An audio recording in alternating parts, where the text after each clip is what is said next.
My name is Layla Vance. I'm 29 years old, a sergeant in the United States Army, and I should be on base right now. Instead, I'm in a bank in Portland, and my stepfather, Greg, has his hand wrapped around my wrist, pinning it to the armrest of the chair. His fingers are digging into my skin, and I can feel my own pulse throbbing under his grip. "Don't make a scene, Layla," he hisses through clenched teeth. My mother sits next to me, arms crossed, her face a tight mask of frustration. "Stop being so dramatic. We are just trying to help you understand your responsibilities." My responsibilities? Nearly $60,000 in fraudulent debt that was threatening to destroy my military career. They thought I would just quietly take the hit like I always had. But they made one fatal mistake. If you've ever been treated like a backup plan instead of a priority by your own family, let me know where you're watching from. Hit that like button, subscribe, and get ready to see what happens when a soldier decides the most brutal front line is the one back home. After my mother's words, "your responsibilities," the small glass-walled office at the U.S. Bank fell into a thick, suffocating silence. The air, already sterile and chilled by the relentless hum of the air conditioner, grew heavy. All I could hear was the distant, rhythmic click-clack of keyboards from the main floor and the frantic drumming of my own heart. I kept my eyes fixed on Janet, the bank's loan officer. She was a woman in her late 40s with sensible glasses and a no-nonsense haircut, and she was turning the pages of the loan documents with a deep furrow in her brow. She wasn't just looking at them, she was dissecting them. Her professional face gave nothing away, but the sheer intensity of her focus gave me a strange, unfamiliar feeling. I felt seen. For the first time all day, someone was actually looking at the truth on the paper, not the twisted version of reality my mother and Greg were desperately trying to paint. Under the cold, unforgiving glare of the fluorescent lights, the cheap ink of the forged signatures seemed to scream. Greg couldn't stand the silence. He started tapping his foot against the leg of his chair, a rapid, anxious rhythm that I knew all too well. It was his tell, the little drumbeat of a lie in progress. He cleared his throat, about to launch into another explanation, another story about a business opportunity that was just about to pay off, but Janet looked up before he could start. Her eyes, magnified slightly by her glasses, were as sharp as surgical steel. She adjusted her frames with a deliberate push of her index finger, her gaze locking directly onto mine, completely bypassing my mother and Greg. She spoke with a terrifying calm, a precision that cut through the tension like a razor. "Sergeant Vance," she said, her tone level and firm. "This signature is a clear forgery. It's not even close." Greg sputtered, a sound like a failing engine. "Now wait a minute, I'm sure there's just a misunderstand." Janet didn't even look at him. She simply raised one hand, a silent, unyielding gesture that stopped him mid-sentence. Her eyes never left mine. She continued, her voice gaining a hard, undeniable edge. "And this isn't the only loan." She paused, letting the weight of her words settle into the room, letting the truth suck the remaining oxygen from the air. "I've been looking through the system while we've been talking. There are others. Several others." She took a slow, deep breath, the kind you take before delivering a verdict. "This is systematic fraud, Sergeant. You don't need a lawyer." She leaned forward slightly. "You need the police." In that instant, Greg's carefully constructed mask didn't just crack, it shattered into 1,000 pieces. The smug confidence evaporated, replaced by the raw, wild-eyed panic of a cornered animal. He shot to his feet so abruptly his chair screeched against the floor. "We're leaving," he announced, grabbing my mother's arm. He tried to project authority, but his voice was thin and brittle. But Janet was faster. Her hand was already on the phone on her desk. "Please, sit down, sir," she said, her voice dropping into a command tone that I recognized from my own drill sergeants. "I've already alerted security. They'll be here any second." But the thing that truly broke me, the thing that inflicted a wound deeper than any financial debt, was my mother's reaction. She didn't rush to my side. She didn't look at me with horror or concern. She turned to Greg, her face contorted with angry disappointment, and hissed in a furious whisper, "I told you, Greg. I told you she wouldn't stay quiet. She wasn't worried about me. She wasn't worried about the crime, or the betrayal, or the daughter whose life they had just torpedoed. She was worried that their plan had failed. In that moment, I wasn't her daughter. I was a complication. A memory, sharp and unwelcome, flashed in my mind. A quote from an old commanding officer during a briefing in Afghanistan. "In a crisis," he'd said, "look for the helpers. There's always one." Janet, this quiet, unassuming woman in a polyester blouse, was my helper. The one person in a building full of strangers who chose to see the truth.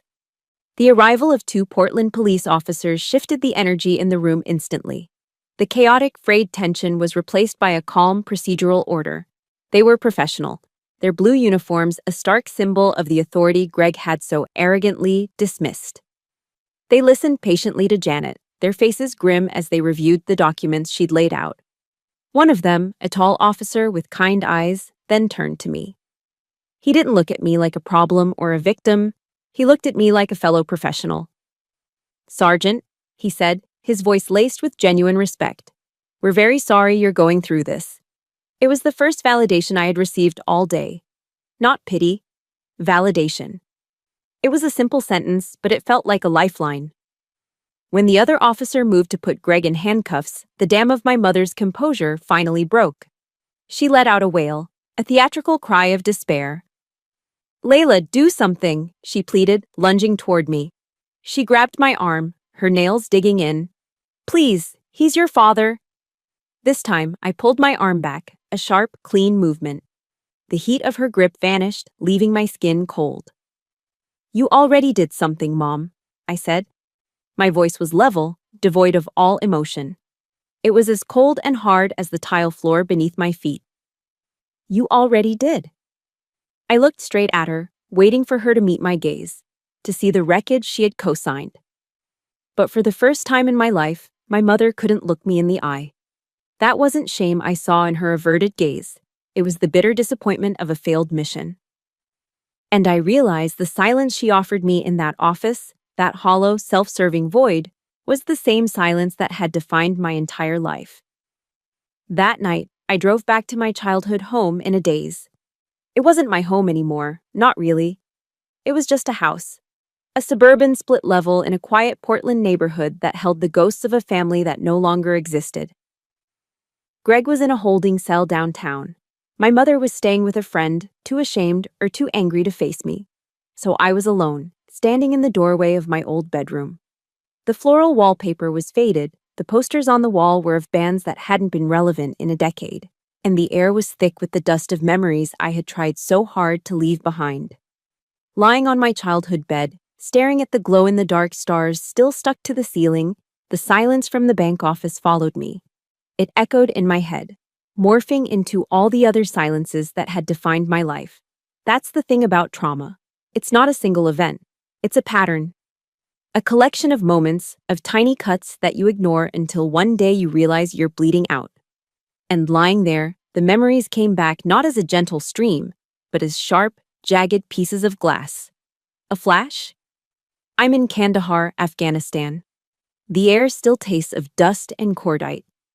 Our base had just been hit with a rocket attack, a screaming whistle followed by an earth-shattering boom that rattled your teeth in your skull. After the all clear, after the chaos died down and the ringing in my ears subsided, the first thing I did was find a satellite phone. My hands were still shaking. I just needed to hear my mother's voice. "Mom, it's me. I'm okay," I said, my voice hoarse, the connection crackling over thousands of miles. My heart was still hammering against my ribs.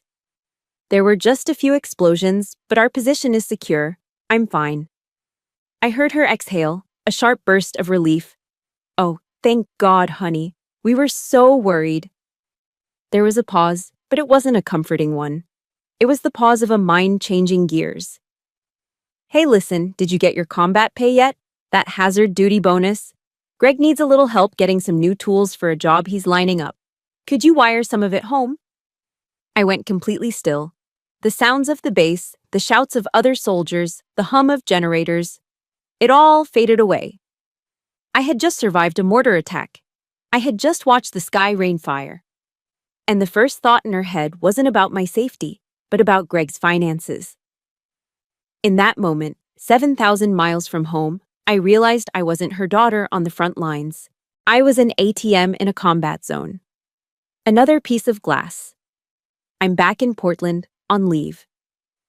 It was the first dinner after I'd been promoted to sergeant. I was so proud. I'd spent a little extra on a nice bottle of Oregon Pinot Noir to celebrate.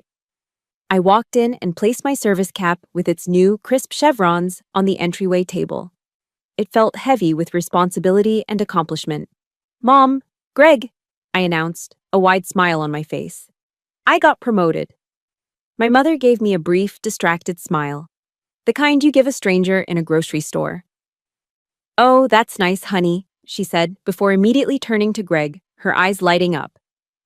"Sweetheart, you have to tell Layla about the new flooring contract you landed. It's fantastic." For the rest of the dinner, they talked. They talked about oak versus maple, about polyurethane finishes and baseboard installation. Not once did they ask me about my new responsibilities. Not one question about the soldiers now under my command, the lives that I was now partially responsible for. My promotion, a milestone I had worked tirelessly for, was just a footnote in the larger, more important story of their lives. A detail to be mentioned in passing in the Christmas letters she wrote to distant relatives. Letters full of pride for her hero daughter. But not something worthy of a real conversation at her own dinner table. My father, a Marine through and through, had raised me on a simple creed. Family is a unit. You protect your flank, you cover your people. He was the anchor of our unit. After he died, that unit dissolved. Greg drifted in, and the rules of engagement changed. The mission was no longer mutual support. The mission was protecting Greg. And my mother became his commanding officer, with me as her primary source of logistical and financial support. I tried to warn her once. We were in the kitchen, the air smelling of the Sunday roast chicken that always felt more like an obligation than a celebration. "Mom," I started, my voice low. "I don't trust him. There's something off." She waved her hand dismissively, not even looking up from the potatoes she was peeling. "You're just being rigid, Layla. The Army's trained you to be suspicious of everything. He's a good man. Give him a chance." She finally looked at me, her eyes pleading. "I deserve to be happy, don't I?" And there it was. Her happiness, a project built on the foundation of my silence, my compliance. My role in the family wasn't to be a daughter, it was to be a silent partner in her pursuit of a life she felt she was owed. I didn't join the Army just to follow in my father's footsteps. I joined to breathe, to escape to a place where dedication was measured in action, not empty words. A place where loyalty was a two-way street. The military gave me structure, purpose, and most importantly, it gave me distance. I was naive enough to believe that distance would protect me, but I was wrong. The terrible truth that settled on me in that quiet, dusty room was that they didn't need me physically present to exploit me. They just needed my name, my social security number, and a mother who was willing to look the other way. I rolled onto my side, the old mattress springs groaning in protest. I couldn't just go back to Fort Bragg. I couldn't pack my duffel bag and leave this mess behind, pretending it didn't happen. This wasn't some distant skirmish anymore. The war had come home. This was my battle to fight, my honor to reclaim. If you've ever had a moment where you felt invisible to the people who were supposed to see you most clearly, please support this story by hitting the like button. And let me know in the comments by simply writing, "I see you." Because sometimes that's all we ever needed to hear. Lying there, a cold resolve began to form in the pit of my stomach. This was a mission I had to see through to the end. But for the first time in my military career, I had no orders, no intelligence, no backup. What do I do now? The question lingered in the silence of my childhood room. What do I do now? In the Army, there's always a protocol, a field manual, a chain of command. But here, in this personal war, I was a soldier without a map. So I did the only thing I knew how. I created my own mission. My authorized leave from Fort Bragg wasn't a vacation anymore. It was a deployment. Operation Reclaim My Life. My uniform changed. Instead of camouflage ACUs, I wore jeans and a plain t-shirt, trying to blend in, to become an anonymous civilian in a city that no longer felt like home. Instead of my M4 rifle, my weapon became a worn leather briefcase, growing heavier each day with printed bank statements, credit reports, and notarized affidavits. The discipline of military life was the one thing I could cling to. Every morning at 0500 hours, I was up. Coffee brewed, bed made with perfect hospital corners, and then straight to the mission. My forward operating base became the Multnomah County Central Library in downtown Portland. I'd find a carrel in a quiet corner and spend hours hunched over a public computer, the fluorescent lights overhead humming a monotonous tune. I researched identity theft statutes, consumer protection laws, and legal precedents for fraud cases involving military personnel. The language was dense, a chaotic jungle of legal jargon, so different from the direct, unambiguous language of the military. I felt like I was learning a foreign language under extreme duress. Every hour, on the hour, I'd grant myself a 5-minute tactical pause. I'd walk to the large windows overlooking Pioneer Courthouse Square, Portland's living room. I'd watch people going about their normal lives, laughing with friends, sipping coffee from local cafes, complaining about the persistent drizzle. They were living in a world I no longer recognized, a world without this crushing weight on their shoulders. I was fighting for the right to rejoin them, to simply exist without this battle raging inside me. Lunch was a solitary affair, usually a meatball hero from bunk sandwiches devoured quickly on a cold park bench, my eyes scanning the crowds, feeling utterly detached from everyone. Each night, I'd return to the house, to my small bedroom, and spread the day's intelligence across the faded floral rug. I organized the documents with military precision, creating color-coded files, drawing flowcharts, connecting the dots between loan applications and cash withdrawals. I was building an intel map, a clear picture of the enemy's tactics. It was the one part of this whole mess that I could control. I remembered the Ranger motto my father so admired: Rangers lead the way. In this lonely fight, I realized I had to be my own ranger. I had to lead myself. One afternoon, as the gray Portland sky wept a steady, miserable rain, my phone buzzed. The caller ID read SGT Miller. For a second, a wave of warmth washed over me. Miller was my closest friend on my team at Fort Bragg, a loud, funny guy from Texas who could make you laugh even during the worst field exercises. "Vance!" he boomed, his voice crackling with energy. "The platoon misses you. When are you coming back so we can all lose to you on the next PT test?" In the background, I could hear them, the familiar, boisterous sounds of my squad, the clatter of trays, the deep laughter, the friendly insults being tossed around. They were in the mess hall, the DFSC, getting ready for night training. A sharp, painful mix of envy and profound loneliness twisted in my gut. They were my family, my real family. And they were 3,000 miles away. The brotherhood I relied on felt like it was on another planet. "Hey, Miller," I said, forcing a calm I didn't feel into my voice. "I'm still handling some family stuff." The lie tasted like ash in my mouth. "Tell the guys I said hi." "Will do, Sergeant. Hurry back." I ended the call and the silence of the room rushed back in, heavier and more oppressive than before. It felt like the walls were closing in. I was home, but I had never felt more deployed, more isolated from everything that mattered. My research led me to one name that kept appearing on veterans' legal aid websites: Diane Miller. No relation to my friend, but her profile described her as a bulldog, a former JAG officer who now specialized in financial fraud cases against service members. Her office was in a sleek downtown skyscraper that felt a world away from my library carrel. Diane was a woman in her 60s with a short, severe haircut and eyes that didn't offer sympathy. They demanded facts.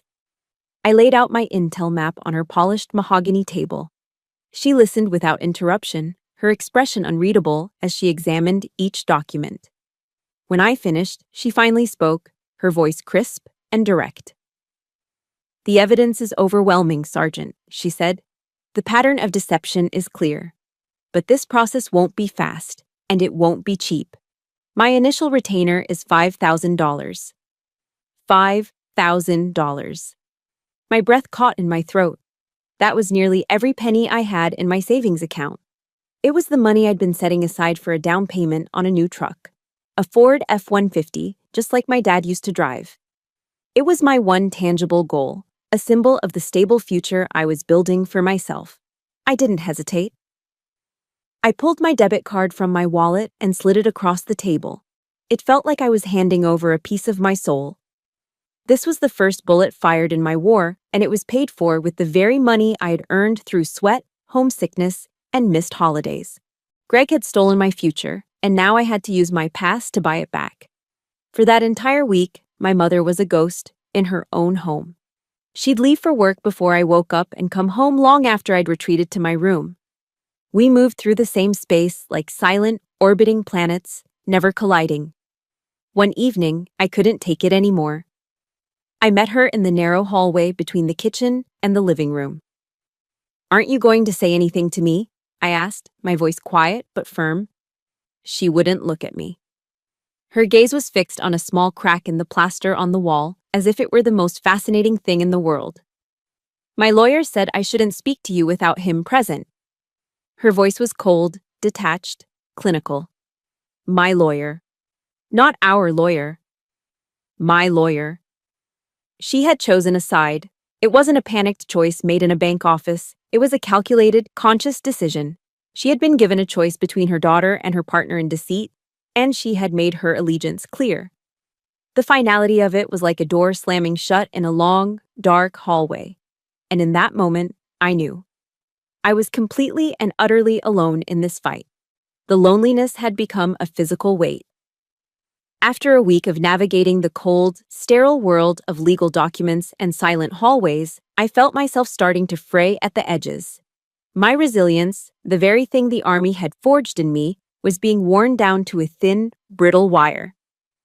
One particularly bleak afternoon, with the Portland rain drumming a melancholic rhythm against the window panes, I found myself in a Stumptown coffee roasters downtown. The rich smell of roasting coffee beans and the gentle hum of the espresso machine created a small pocket of warmth in my otherwise frigid world. I was staring blankly at a stack of legal papers, the words blurring into meaningless shapes on the page. I was exhausted. Not just tired, but a deep, soul-level exhaustion that sleep couldn't fix. I had my guard up so high, I barely noticed the world around me. "Layla Vance, is that you?" The voice was bright and familiar, cutting through the fog of my fatigue. I looked up, blinking. Standing there was Sarah, my best friend from high school. We'd been inseparable until I enlisted, and life pulled us in different directions. She was a nurse now, but she looked exactly the same radiant smile that could light up a room, the same intelligent, expressive eyes. Before I could even process it, she was beaming. "Oh my God, look at you, still looking like a total badass." And then she wrapped me in a hug. It wasn't a hesitant, polite hug. It was a genuine, warm, all-encompassing embrace. And that simple act of human kindness, after weeks of feeling like a ghost, nearly made me break down right there in the middle of the coffee shop. I hugged her back, burying my face in her shoulder for a second just to anchor myself. We found a small table in the corner, and for the next hour, the story just poured out of me. It wasn't the clinical, factual report I'd given the police or my lawyer. This was different. With Sarah, I wasn't Sergeant Vance, the soldier handling a crisis. I was just Layla, her friend, a daughter who had been deeply hurt. I didn't have to be strong. I didn't have to maintain my military bearing. I told her everything: the bank, the lies, the look in my mother's eyes, the crushing silence in the house. When I finally finished, my voice raspy with emotion, Sarah didn't offer any of the empty platitudes I had been dreading. "No, everything happens for a reason," or "what doesn't kill you makes you stronger." She just reached across the table and took my hand. Her grip was firm and steady. She looked me straight in the eye, her expression full of a powerful, validating empathy. "I get it," she said softly. Two simple words. My stepdad tried to do the same thing with my credit cards when I was in college. Not on the same scale, but that feeling of being betrayed by someone who's supposed to protect you. I get it. I get it. Those two words were more healing than 1,000 pieces of advice. They broke through the thick wall of isolation I had built around myself. Suddenly, I wasn't the only person in the world this had happened to. I wasn't crazy. My pain was real, and it was seen. For the first time, I felt a crack in the ice that had frozen around my heart.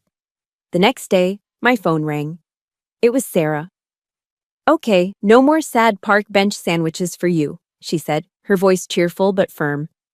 "My husband Mark and I are making lasagna tonight. Be at our place at 7. And that's not a request, it's an order." I tried to refuse, mumbling something about not wanting to impose, but she wouldn't hear it. That evening, I found myself standing on the porch of their small, cozy craftsman house in southeast Portland. The moment I stepped inside, I was enveloped by the incredible smell of garlic, oregano, and slow-simmered tomato sauce. Mark, a firefighter with a kind face and a handshake that could crush a walnut, greeted me at the door. "It's an honor to meet you, Sergeant," he said, his smile genuine. "Sarah told me what's going on. You're a damn hero. Just consider this place home, okay?" They didn't press me for details about the case. They didn't pepper me with questions. Instead, we talked about their work, about old movies we all loved, about the Portland Timbers' chances of making the playoffs. We just existed, 3 people sharing a meal. For the first time in what felt like a lifetime, I laughed. A real, deep, belly laugh. It felt foreign and wonderful. As I was getting ready to leave, Mark pressed a Tupperware container into my hands. "Lunch for tomorrow," he said with a wink. Sarah walked me to the door and gave me another hug. "Hey," she said, her voice serious now. "Don't stay in that house anymore. Our guest room is just collecting dust. I'm serious, Layla. It's no trouble at all." She looked at me intently. "A soldier needs a safe home base, right? A safe home base." The words struck me right in the chest, knocking the wind out of me. It was the most fundamental duty of a family. To be the safe place you retreat to when the world is hostile. My own family, my own blood, had failed that basic mission.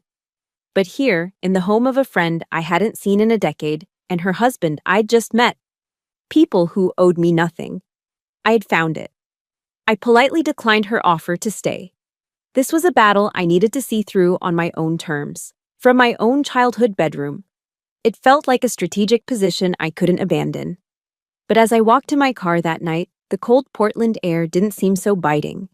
The emptiness inside me had been filled with the warmth of their kindness, the comforting weight of leftover lasagna in my hands. That night, for the first time in weeks, I felt a flicker of hope. I was no longer a lone soldier fighting a forgotten war. I had reinforcements. It gave me the strength I needed for whatever came next. The warmth from my evening with Sarah and Mark lingered for a few days, a small glowing ember in the cold landscape of my life. It was a reminder that kindness existed, that I wasn't entirely alone. But like any ember, it needed oxygen to survive, and the call from my mother a few days later felt like a deliberate attempt to snuff it out. Her voice on the phone was different. It wasn't the cold, clinical tone she'd used in the hallway. This was a new tactic. This voice was tired, fragile, and laced with a carefully measured dose of regret. "Layla," she said, her voice barely a whisper. "Can we meet? Just us. At the original hotcake house. Like we used to when you were a little girl." The hotcake house. The mention of it was a calculated strike, aimed directly at my memories. It was our place. The place my dad would take me on Saturday mornings, and the place my mom continued the tradition for a few years after he was gone. It was a place of sticky maple syrup, fluffy pancakes, and a time when I still believed my mother was on my side. Against all logic, against the stern warnings from my lawyer Diane, against the screaming instinct in my own gut, a tiny, stupid flicker of hope ignited within me. Maybe the shock had worn off. Maybe she finally understood. Maybe she wanted to fix this. Maybe she wanted her daughter back. So I agreed.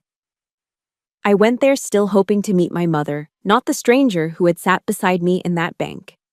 The diner was exactly as I remembered it, a chaotic symphony of clattering plates, sizzling bacon, and the cheerful chatter of families. The air hung thick with the sweet smell of syrup and the slightly burnt aroma of diner coffee. It was an atmosphere of manufactured happiness, a stark, painful contrast to the dead silence that fell between us the moment I slid into the red vinyl booth across from her. She looked smaller, older. Dressed in a faded gray cardigan, she seemed to have aged a decade in a week. She was staring into a mug of black coffee, her hands wrapped around it as if for warmth, endlessly stirring the dark liquid with a small spoon. Clink, clink, clink. I haven't been sleeping, Layla, she began, her voice as weary as she looked. She didn't meet my eyes. I'm so worried about Greg. He's not eating. He's just broken. He truly regrets what he did. She spoke for several minutes, her voice a low, mournful monologue. She painted a vivid picture of their suffering. Her sleepless nights, Greg's fragile health, her crippling fear of losing their house, their life. It was a masterclass in deflection. There was not a single question about me. Not one, how are you holding up? Not one inquiry about my career, my future, the $60,000 mountain of debt that was still legally tied to my name. The story was entirely about them, their pain, their consequences. I listened, my hope flickering and dying with each word. I finally understood. This wasn't a reconciliation. This was a recruitment mission, and I was the target. My lawyer, she said, the word my sharp and divisive, spoke to Diane. He said you're being very firm. The accusation was subtle, wrapped in a blanket of sorrow. Honey, he's your stepfather. Greg made a mistake, a terrible mistake, but family is supposed to be about forgiveness. Don't you remember what Father Michael at St. Michael's always said? Love thy enemy. Greg isn't even your enemy. She finally looked up, her eyes watery and pleading. She reached across the table and placed her hand over mine. Her skin was cold. Can't you just talk to your lawyer? Ask her to soften things? Drop a few of the charges. For me, Layla. Her grip tightened. You wouldn't let your own mother end up on the street at her age, would you? It was an all-out assault. She was using every weapon in her arsenal. Motherly love, religious guilt, financial fear, family obligation.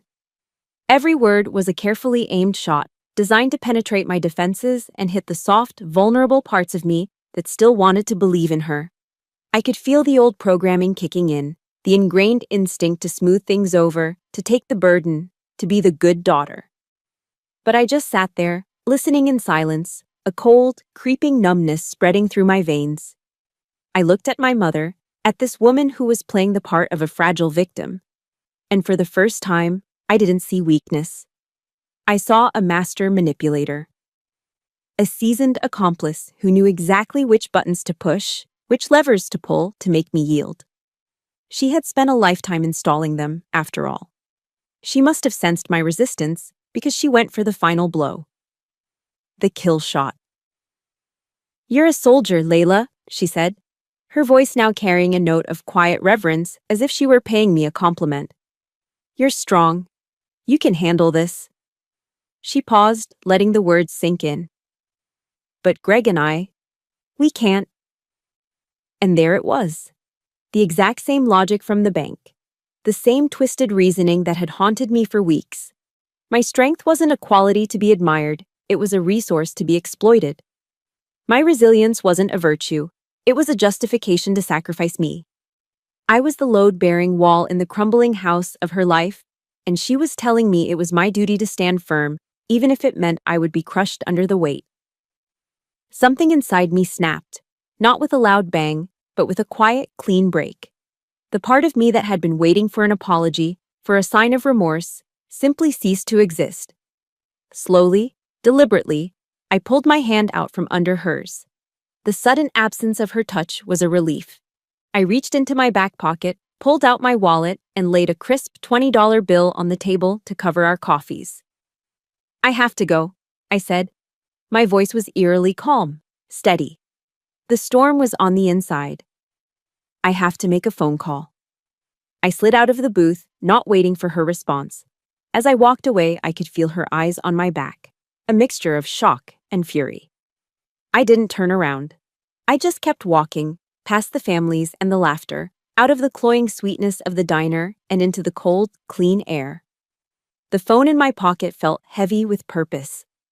I burst out of the diner, the cool, damp afternoon air hitting my face like a slap. It was a welcome shock, clearing my head of the cloying sweetness and suffocating manipulation I'd left behind. A hot, furious energy surged through me. I didn't drive back to the house. I couldn't. Instead, I got in my car and just drove, my knuckles white on the steering wheel, taking the winding roads up into the West Hills. I needed space. I needed altitude. I needed to breathe air that she hadn't poisoned with her words. I ended up at Washington Park, pulling into a scenic overlook. Below me, the entire city of Portland was spread out, a sprawling map of bridges, buildings, and rivers, the lights just beginning to twinkle on as dusk settled in. The sheer scale of it all should have made my problems feel small, insignificant, but it didn't. It just made them feel contained, a specific battlefield I could finally see with perfect clarity. The anger that had propelled me up the hill began to cool, replaced by a cold, hard certainty. My mother was never going to change. She had chosen her path, and it was a path paved with excuses and justifications, with Greg at her side. I could no longer walk that path with her, foolishly hoping she would eventually take a different turn. I had tried, I had hoped, I had given her a chance to be my mother, and she had used that chance to try and weaponize my love for her against me one more time. Enough. I pulled out my wallet and slid out the old, creased photo of my father I always carried. It was his official Marine Corps portrait, him looking proud and impossibly young in his dress blues. I stared at his steady gaze, the hint of a smile on his lips. "You were wrong, Dad," I whispered, the words catching in my throat. "You always said family was a fortress. But sometimes the enemy is already inside the gates." A gust of wind rustled through the tall Douglas firs surrounding the lookout, their scent clean and sharp. It sounded like a long, mournful sigh. "I'm so tired of being the strong one, Dad," I continued, the confession feeling like a heavy weight lifting off my chest. "I'm tired of being the one who can handle it. But I'm done. I won't let them define my strength as a weakness anymore. I won't let them turn my compassion into a weapon to be used against me." A strange sense of peace settled over me. The knot of turmoil in my stomach finally unwound. This was never just about the money. I knew that now. This was about my honor. The honor he had taught me about, and the honor I had sworn to uphold as a soldier. They had tarnished it. I had let them tarnish it. That was the thought that solidified everything. I finally made the call I told my mother I needed to make. I pulled out my phone, my fingers steady as I scrolled through my contacts. I didn't call Sarah. I didn't call Miller. I called Diane, my lawyer. She answered on the second ring. "Diane, it's Layla Vance," I said. My voice was different now. The fatigue was gone, the hesitation had vanished. It was the voice of a sergeant giving an order. "I want you to proceed. Full force. Don't soften anything. Don't drop a single charge. I want you to go after this with everything we have." There was a moment of silence on the other end of the line. I could hear the faint sound of papers shuffling. "Are you sure, Layla?" Diane's voice was cautious. "This could get very difficult for your mother." "I'm sure," I replied, my gaze fixed on the city lights below. She chose her side. Now it's my turn to choose mine. I took a breath. And I choose me. After the call, I didn't leave right away. I sat there in my car, watching the sun finally dip below the horizon, painting the sky in brutal, beautiful shades of orange and purple. It was a cruel kind of beauty, a reminder that the world keeps turning, that sunsets keep happening, even when your own personal world is falling apart. It was a reminder that I had to keep turning too. Have you ever had that one moment, that final straw, where you knew you had to choose yourself? If you have, take a moment right now to hit that like button as a salute to your own strength. And in the comments, just write 2 words. I choose me. Let's fill the comments with that power. I placed my hand over my heart, feeling the strong, steady beat beneath my palm. It was a soldier's heart, a survivor's heart. And in the quiet of that Oregon evening, I made a vow. "I, Layla Vance," I said out loud, my voice carrying in the still air, a declaration to myself and the silent, watching trees. "Do solemnly swear that I will never again allow anyone, not even my own family, to treat my sacrifice as a convenience. I will not stand down. I will not be silent. I took one last deep breath of the cold night air. This mission will be accomplished. It was no longer a hope. It was no longer a plan.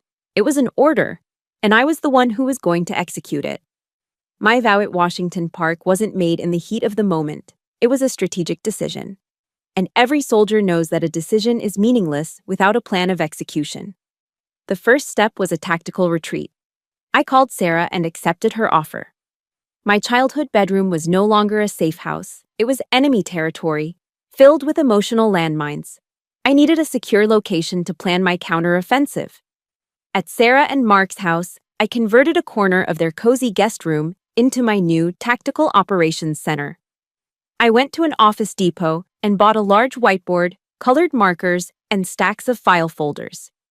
Back at the house, I started mapping out the battlefield. Squares for Greg, my mother, and each of the banks involved.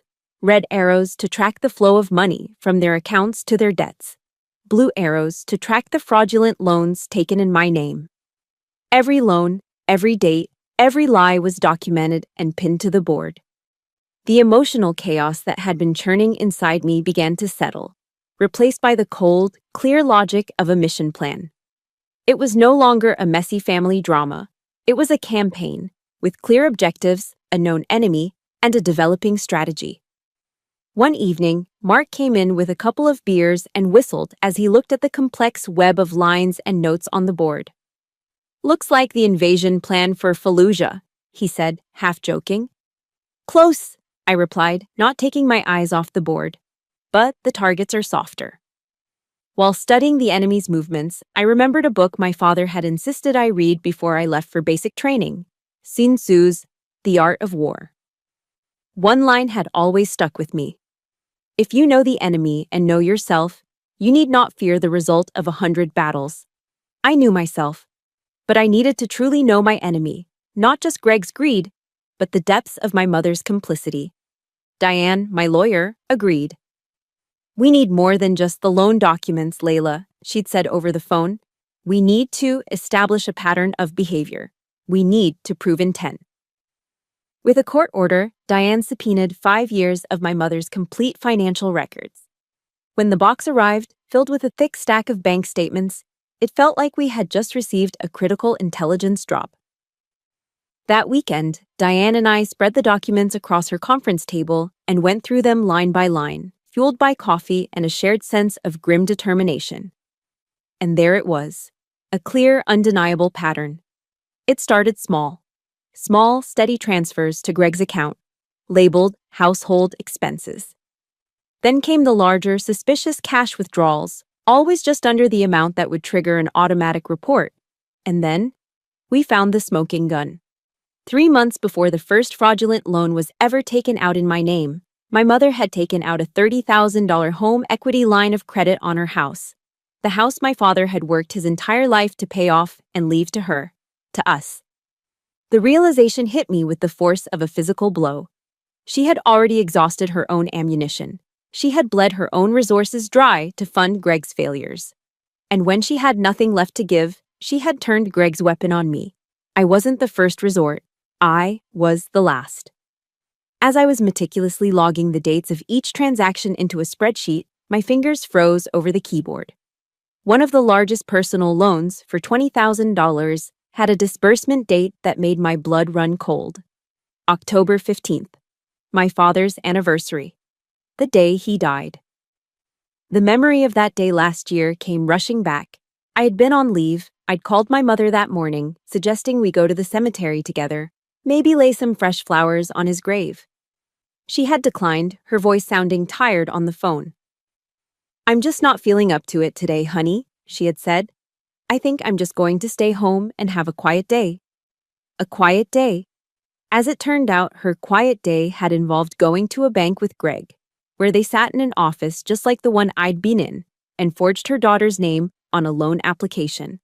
They had used the day we were meant to be honoring the memory of my father, a man of honor, a Marine, to commit a dishonorable crime. The hot rage I'd felt before was gone.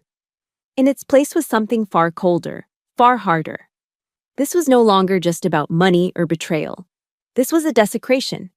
It was an act of profound disrespect not only to me, but to the memory of the man she had once claimed to love.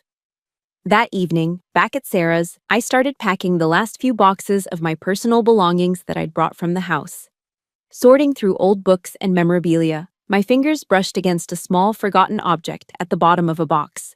It was a small silver digital voice recorder. My dad had given it to me for high school graduation to record my college lectures. And then, another memory surfaced. A conversation from a few years ago, before things had gotten this bad. Greg was in the middle of one of his frantic sales pitches, trying to convince me to invest in some can't-miss business opportunity involving imported power tools. I had refused, and the conversation had gotten heated. On a sudden, strange impulse that I didn't understand at the time, I had discreetly turned the recorder on in my jacket pocket. My heart started to pound. I spent the next hour digging through old memory cards until I found it.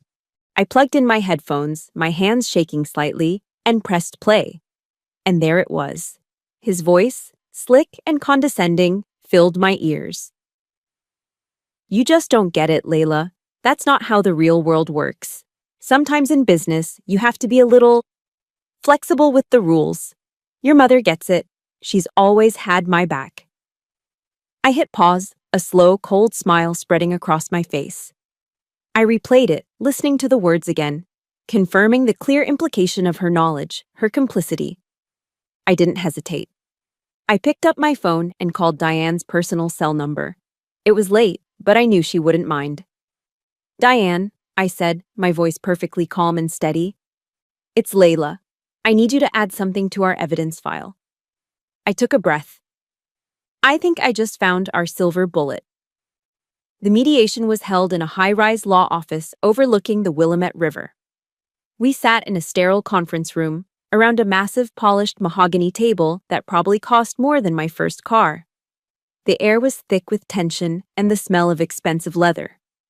Across from me and Diane sat the opposing force, Greg, my mother, and their lawyer, a slick man in a tailored suit named Peterson. He had the kind of practiced, reassuring smile that instantly put me on high alert. I felt a strange calm settle over me. I wasn't nervous. I was a soldier in position, waiting for the battle to begin, my ammunition ready. Peterson started, his voice smooth as silk, oozing a false sincerity that made my skin crawl. "We're here today to find a reasonable, amicable solution for everyone," he began, steepling his fingers. "My client, Mr. Vance, acknowledges some unwise financial decisions. But I want to be very clear that these actions were always motivated by a desire to provide for his family." He gestured vaguely toward me. "Sergeant Vance, as a valued member of that family, naturally has a role to play in supporting it through difficult times." At the mention of her cue, my mother dutifully nodded, dabbing at her dry eyes with a tissue. Greg sat beside her, trying to look remorseful. A kicked puppy who had just chewed up the family Bible. They were performing a flawless play, and I had been cast as the ungrateful, unfeeling villain. I let them talk. I sat in perfect, disciplined silence as Peterson wove his narrative of misunderstandings and a breakdown in communication. He painted a picture of a well-intentioned stepfather and a loving, worried mother, hampered by a daughter who, due to her military training, was perhaps a bit too rigid, too black and white in her thinking. He was good. He was very good. When he finally finished his opening act, a smug sense of satisfaction on his face, I didn't respond. I just looked at Diane. She gave me a barely perceptible nod. Game on. I reached into my briefcase and pulled out the first file, a thin manila folder. Without a word, I slid it across the polished table. It came to a stop directly in front of Peterson. "This," I said, my voice even and calm, cutting through the silence, "is a copy of my mother's home equity line of credit statement." I paused, letting him open the folder. She took out a $30,000 loan against the house my father left her, 3 months before the first misunderstanding involving my name ever occurred. I looked past him, directly at my mother. She knew he was drowning in debt. She knew he was desperate. I turned my gaze back to the lawyer. "This wasn't a breakdown in communication, Mr. Peterson. This was a calculated financial decision. Peterson's professional smile flickered. His eyes darted from the paper to my mother's face. I heard her draw a sharp, ragged breath beside him. The first crack in their fortress wall had appeared. "And there's more," I said, sliding a second, thicker folder across the table. It landed with a soft, definitive thud. "This is a chronological list of the fraudulent loans taken out under my name, cross-referenced with their corresponding bank records." I leaned forward slightly. "I'd like to draw your attention to the transaction dated October 15th. Do you see it, Mr. Peterson? $20,000. I let the silence hang for a beat before delivering the payload.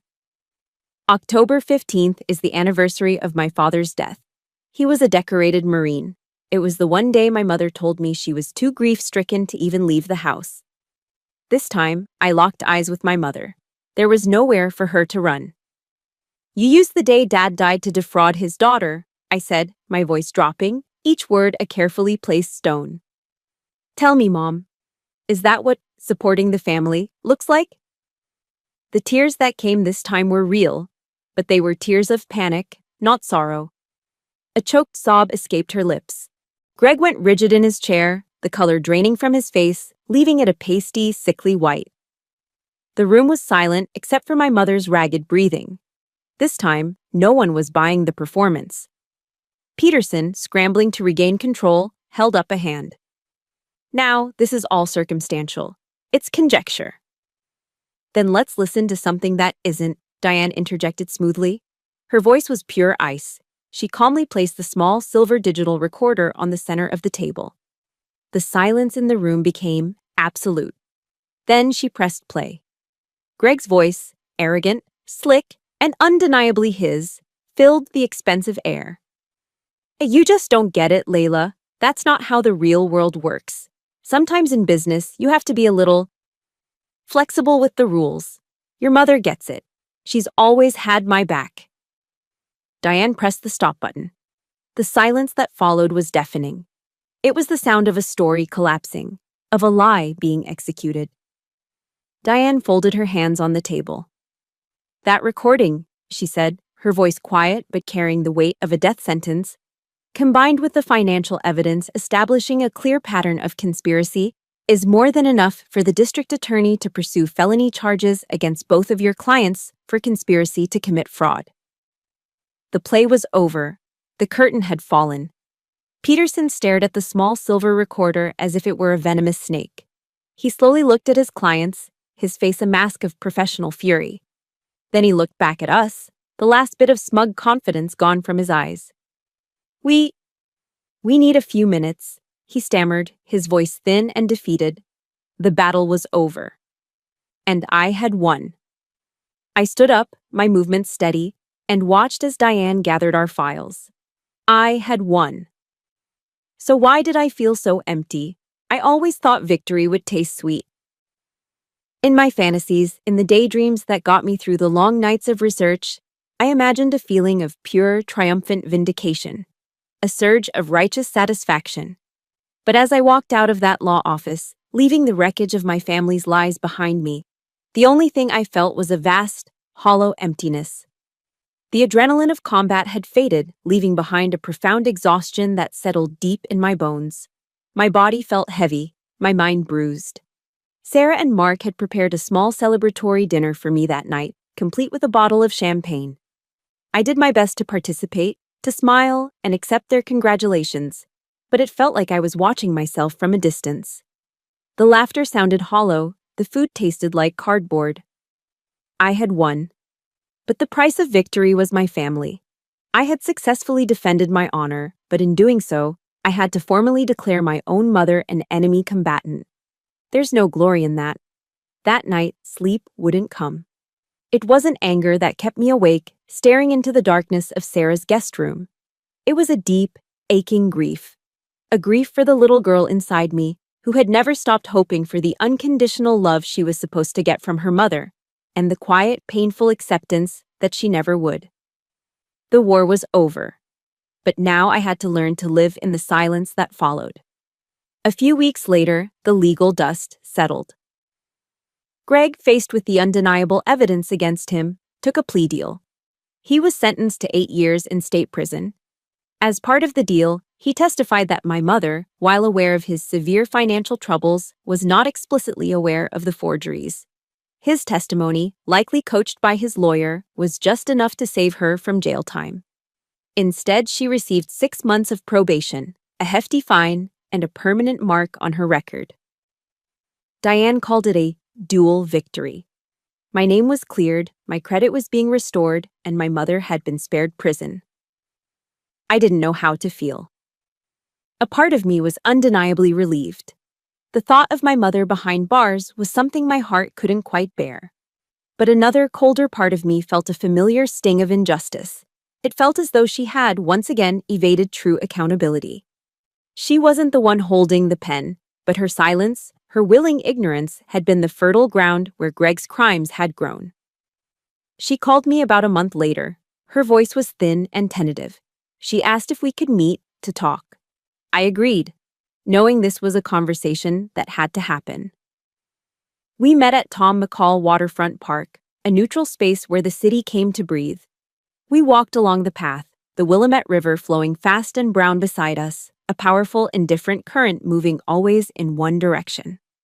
For a long time, we didn't speak, just watched the gray water churn. She looked tired, her shoulders slumped. "I'm sorry," she finally said, but the words felt weak, like pebbles tossed into the roaring river. They made no impact. Then, the old script began. The familiar refrain. But I truly didn't know everything he was doing. I just wanted to help him. Her voice cracked, and she turned to face me, her eyes pleading for an understanding I no longer had to give. "After everything I've done for you, Layla, raising you all by myself after your father died, how can you treat me like this? Can't you try to understand?"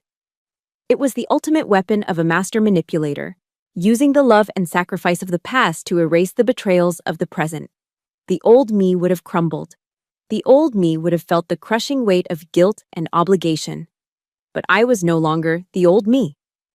I stopped walking and looked out at the river, watching it flow, unstoppable, toward the sea. "I do understand, Mom," I said, and to my own surprise, I meant it. My voice was quiet, but firm. "I understand that you were lonely after Dad died. I understand that you were scared. I understand that Greg made you feel safe." I turned to look at her. "But your fear didn't give you the right to sacrifice me." It was the hardest truth I had ever spoken aloud. "I love you," I continued, and that was the most painful truth of all. It was a fact, an unbreakable bond of biology and memory that even this betrayal couldn't completely sever. I will probably always love the mother you were to me when I was a child, but I cannot have the person you are now in my life. Not right now. I saw the understanding dawn in her eyes, followed by the familiar glint of panic. Tears began to well. "So that's it? You're just throwing me away?" "This isn't about throwing you away," I said, my voice steady, my resolve solid. "This is about setting a boundary. A real one. For the first time in my life." I took a breath. "Maybe someday we can talk again. But it will have to be on a foundation of truth, not excuses. And that's a path you have to walk on your own." I stepped forward and gave her one last hug. It was brief, awkward, a gesture more of closure than affection. The hug between two people who were family, but were now also strangers. Then I turned and I walked away. I didn't look back. I walked along the riverbank, each step feeling heavier than the last. I had won the war, drawn the boundaries, and spoken my truth. But as I watched the river flow relentlessly toward the sea, a question echoed in the emptiness inside me. Can a person truly heal when they've had to amputate a part of their own heart? Can I ever truly be happy again? The question that haunted me on the banks of the Willamette River, can I ever truly be happy again, didn't get answered overnight. Healing, I learned, isn't a destination you arrive at. It's a terrain you learn to navigate, day by day. It's a process of putting one foot in front of the other, even when you can't see the path ahead. A year has passed. I'm no longer in Portland, a city that holds too many ghosts for me now. I've been reassigned to Fort Hood, Texas. The endless blue skies and the sheer vastness of the landscape here have been a balm to my soul. On paper, my life is back in order. The fraudulent debts have been expunged from my record. My credit score is clean. My military career, once on the brink of ruin, is stable and secure again.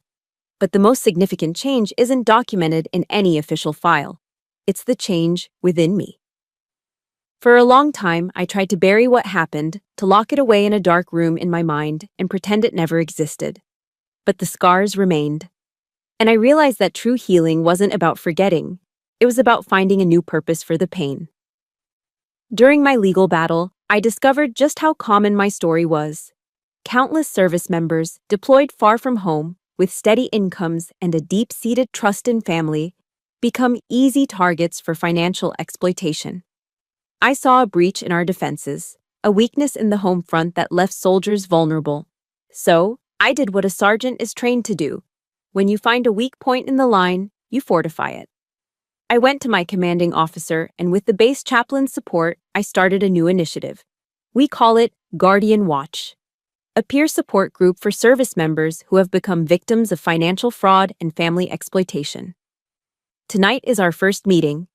We're in a simple community room on base with fluorescent lights, mismatched chairs, and a pot of lukewarm coffee in the corner. More than a dozen soldiers are here, sitting in a loose circle. They are a cross-section of the Army itself. Fresh-faced privates barely out of high school, seasoned combat veterans with salt and pepper hair, and officers with crisp, pressed uniforms. They carry their stories with them. You can see it in their eyes. Stories of girlfriends who drained their bank accounts while they were in Iraq, of greedy relatives who took out credit cards in their names, of phony investment schemes pitched by people they were supposed to trust the most. I stand before them, not as a victim, but as a survivor. My voice is steady as I begin to speak, and I tell them my story. All of it. I don't leave out the ugly parts, the shame, the humiliation, the profound pain of my mother's betrayal. When I'm finished, a heavy silence fills the room. But it's not the silence of judgment I once feared. It's the silence of understanding, the quiet recognition of a shared wound. After a moment, a young private first class, a woman named Melissa, hesitantly raises her hand. Her eyes are shimmering with unshed tears.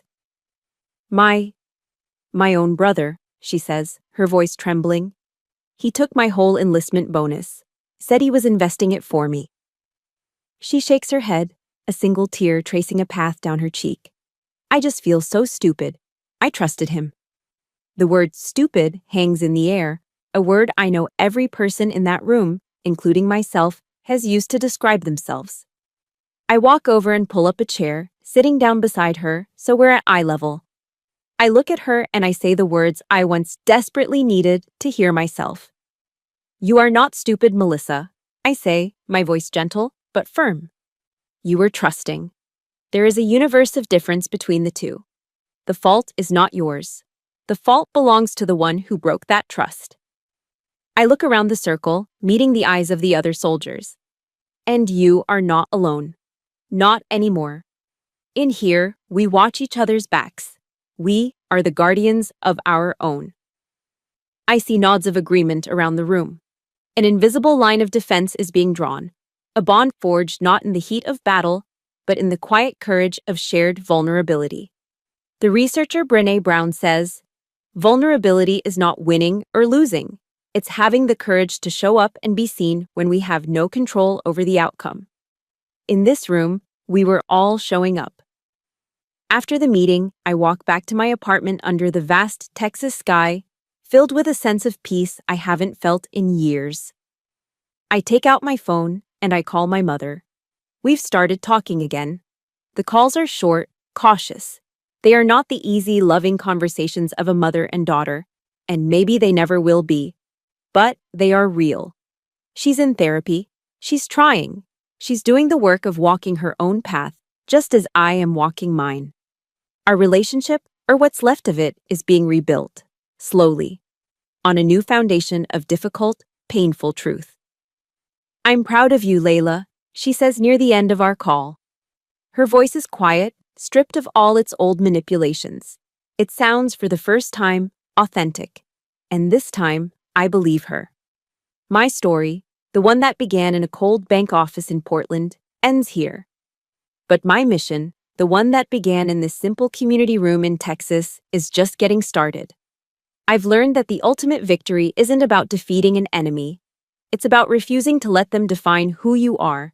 It's about taking your deepest wounds and turning them into a shield for others.